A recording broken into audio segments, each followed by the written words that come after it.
Hi everybody, this is Russ Goldman from Wetsuit Survival, and this is part 2 on a 2-part series I'm doing about survival and children. And in the first part I talked more about the getting started and some of the mindset on getting children involved in the outdoors and in the wilderness and learning survival skills. And essentially what that was you don't need to necessarily teach survival skills, you just need to teach kids how to get along in the woods and be comfortable out there. And the rest of it will kind of fall into place, and they won't even know they're learning survival skills. But the second part of this video series will be on, it'll be more gear related, and I'm not a big gear guy, so I'm going to keep it fairly minimalist, as it should be, because you should be learning skills, or your children should be learning skills, and not stuffing their backpacks full of a bunch of gear. But with that said, I'll start little. And by little, I mean, we'll start with little kids. So a lot of times people ask me, hey, I've got a 5-year-old, and, he can't carry a backpack, but, I'd like him to, have some survival gear. And this is what I'll tell most people, and this is what I'm going to have most little kids carry, and every little kid should be able to carry this stuff. It's 4 items. All right, a whistle, a bright orange whistle, and this would be strung around their neck. And teach them that 3 blasts on a whistle, repeated, 3, and then 3, and then 3, is a distress signal, and it's going to carry a lot louder than a voice. You may think your kid's really loud when they scream, but a whistle's going to be even louder. So a whistle around their neck, and then a little LED pinch light of some sort. It'll last for, days, and this will give them some security and comfort at night if they're stuck in the woods at night. So a little light, and this can be strung on maybe even the necklace with the whistle. A little granola bar of some sort for them to eat, a little bite to eat, because kids do get hungry. They burn up energy a lot faster than we do for their size. Oops.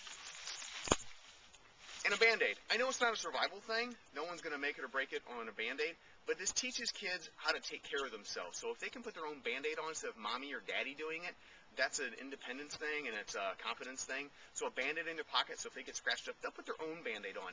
And for them to have the knowledge that they're carrying their own first aid is kind of important. It gets them used to carrying a blowout kit later.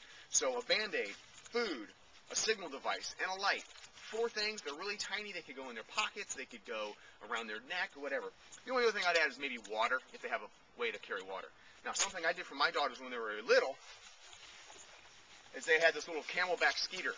It's a little kitty-sized Camelback. It's very small. It held plenty of water for them. Now, inside, you can stuff things in there, because my kids wouldn't always have pockets. Sometimes they would, sometimes wouldn't. But in the back, a space blanket. Teach them how to use that, what it's used for. This is a fleece beanie. Plenty big enough. It's an adult size. It would go over their little melons, no problem. I always carried, or in their packs, or in their gear, they had a bright hunter orange piece of silicone-treated nylon ripstop cloth. That's what this is. It's about 4 feet by 5 feet, big enough for a little kid to wrap up in or make a shelter. Along with that is a bunch of bright-colored cordage for them to be able to make a shelter. I taught them at an early age how to make shelters and how to tie knots and get that done quickly. And then there is a pinch light. So another LED light, and then another whistle. And I think that's it. And typically they'd carry their food on them, like a granola bar or some trail mix or something in their pocket. That's it. So that's one way. Water and survival gear in one little compact package. When they got older, they started carrying these. They both have hers and hers. They've outgrown these now. They're 11 and 13, but they still drag these around from time to time. And it just had a bunch of survival gear. And I think they've kind of gone through this and taken stuff out of it, but they still have a lot of the same stuff in here, whistles and headlamps and first aid kits and all that kind of stuff. But they carry these for many, many years until they outgrew them. Another way to get it done is a fanny pack. Now, when they go out in the woods now with me and they're out doing stuff, they'll carry a bottle of water of some sort that hooks onto this, and then a fanny pack. Very compact, but this holds plenty of stuff in here. In the front is a boo-boo kit, so Band-Aids and alcohol swabs and that kind of stuff, and tummy meds and wet wipes. In the back is more of an ab pad, a trauma dressing. And then on the main compartment is going to be food, a multi-tool, signal mirror, a lighter that they'll know how to use, parachute cord, a radio. No kidding, a radio. Great idea. A lot of people use these when they're at an amusement park or the mall. But, hello, why don't you use these in the woods so if you do get separated, and that has happened to me and my kids before when we've gotten separated by almost a mile and I couldn't find them. And it was a little freaky and a little sad thinking with how their evening was going to be when the search and rescue people were looking for them and they couldn't be found all night. Radio would have been helpful on that one. Headlamp, self-explanatory. It's a light. Whistle, once again, we talked about that. A whistle. Your glass on that is a distress signal. Chem light to back up the headlamp. Kids love night lights, including snap lights. Their own personal compass. This is a Silva starter compass for orienteering. A space blanket, obviously self-explanatory. Teach them how to use a space blanket. And then this is a length of signal tape or flagger's tape for like surveyors.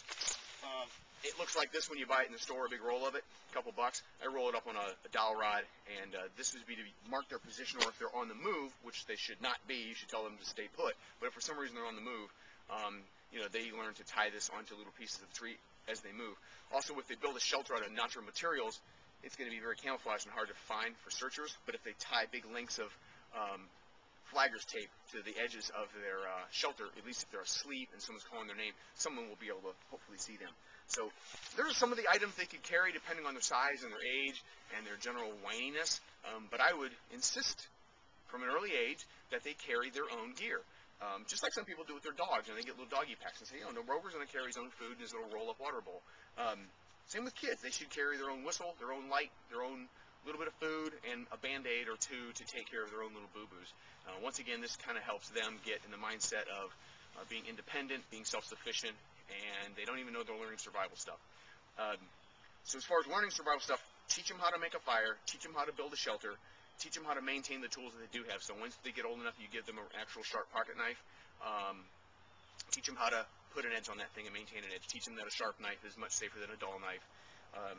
Teach them multiple ways to make fire. Teach them land navigation, and then teach them the basics of survival concepts. In other words, if you're lost, don't wander around. Stay put, make a shelter, make a fire, signal, blow your whistle, use your radio, whatever you need to do. So that's the basics. It's limited only by your imagination and how many skills you possess in the woods. But make it fun. Don't make it drudgery. Don't make it a chore. Make it fun. Make it a family affair. Have fun with it, and keep those kids safe. Thanks for watching. This is Russ Colpin from Wetsuit Survival.